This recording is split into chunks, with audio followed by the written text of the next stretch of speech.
Big data. You hear about it all the time, right? It's sold to us as this incredible engine for the modern world, something that can solve our biggest problems with just pure objective facts. But what if that whole promise is built on a myth? Today, we are going to look past the spreadsheets and algorithms to see what the numbers really tell us, and maybe more importantly, what they're hiding. This quote from back in 2008 perfectly captures that incredible, intoxicating promise of big data. I mean, the idea was a total game changer. If we just got enough data and had enough computing power, we could finally skip all the messy human stuff like theories and biases. Forget having a hypothesis. Forget building models. Just track what people actually do, let the algorithms go to work finding the patterns, and boom, pure objective truth would just pop out. It was this amazing vision of a world without any guesswork at all. But that vision, that idea of data being this pure, unfiltered source of truth, well, it might just be one of the biggest myths of our time. It's a really powerful and attractive one, for sure. But let's pull back the curtain a little bit and see what's really going on. I mean, this post-theory idea was pretty radical. The argument basically went like this. Why should we bother with these complicated fields like sociology or psychology to figure out why people do things? Who cares? The point is that they just do them. And now we can track and measure every little bit of that behavior with incredible detail. It was this belief that the sheer size of the data could make the whole scientific method, with hypotheses and models and all that, totally obsolete. So, what happens when this powerful myth smacks right into reality? Does having more data always lead to a better answer?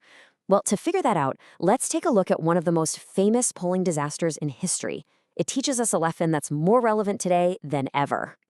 Okay, picture this. The year is 1936. A popular magazine called the Literary Digest decides it's going to conduct the biggest public opinion poll in U.S. history. They want to predict the presidential election between Franklin Delano Roosevelt and Alfred Landon. And they are incredibly confident they're going to nail it. Why? Because of this number. They polled 2.4 million people. Now, just to put that into perspective for you, modern polls that you see today often use sample sizes of just 1,500 people, and they get remarkably accurate results. So with this much data, the Literary Digest poll shouldn't have just been accurate, it should have been gospel. Undeniable. But here's the crazy twist. The huge, massive poll was catastrophically wrong. It predicted a landslide victory for Landon. Meanwhile, a much smaller poll, with a sample size that was only about 2% as large, got it almost perfectly right, predicting Roosevelt's win to within 1%. So how on earth could more data lead to a worse outcome? Well, the answer comes down to two little words: sampling bias. You see, the Literary Digest got its sample of people from its own subscriber lists and from lists of car and telephone owners. Now think about it. During the Great Depression, that group was way wealthier than the average American.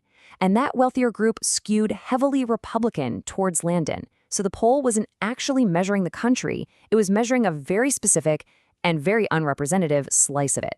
And that's our first huge lesson. Bigger is not better if your sample is biased. And listen, this isn't just some dusty old story from the history books. Take the massive nurses' health study. It had data from nearly 50,000 women, and at first concluded that hormone replacement therapy could cut the risk of heart disease in half. But a later, more controlled clinical trial found the exact opposite, that it might actually be harmful. Why the difference? Well, the original study had a bias. The women who chose to take hormones were also more likely to have other healthy habits. So again, a huge data set didn't eliminate the bias. It actually magnified it. These examples are all pointing to a fundamental truth about data. And it's that data is never really raw. It doesn't just exist out in the wild waiting for us to scoop it up. It's shaped by every choice we make, the questions we decide to ask, the people we decide to survey, and that means it's never, ever entirely objective.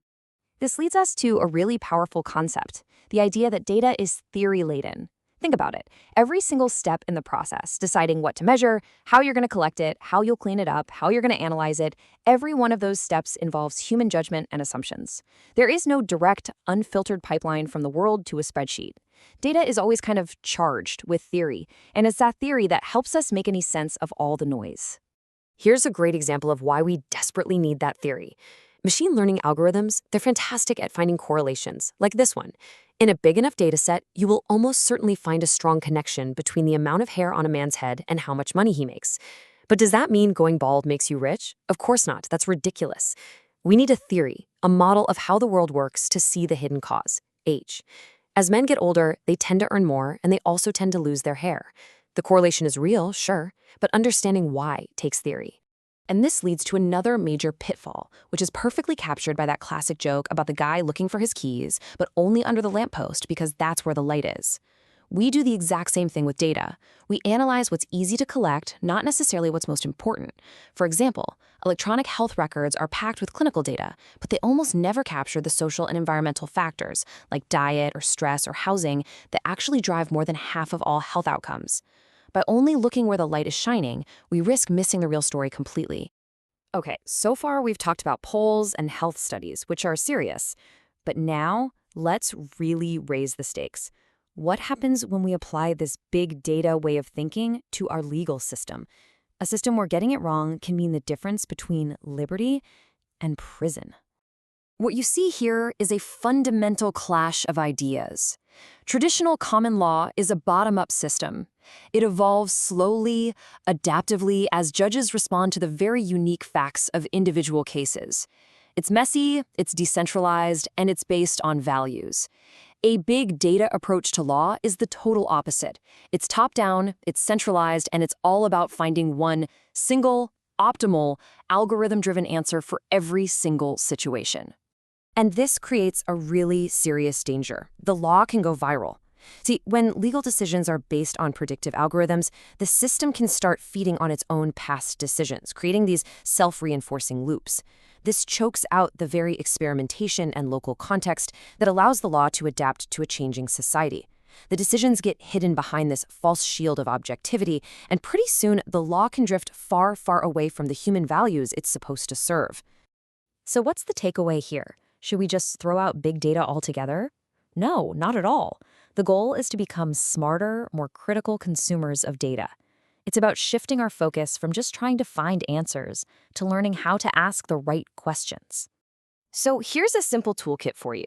The next time you see some big claim based on data, just ask yourself a few of these questions. First, is the sample representative, or are we looking at another literary digest situation? Next, are the measurements they used even reliable? Did they just test so many different things that they were bound to find something interesting just by pure chance?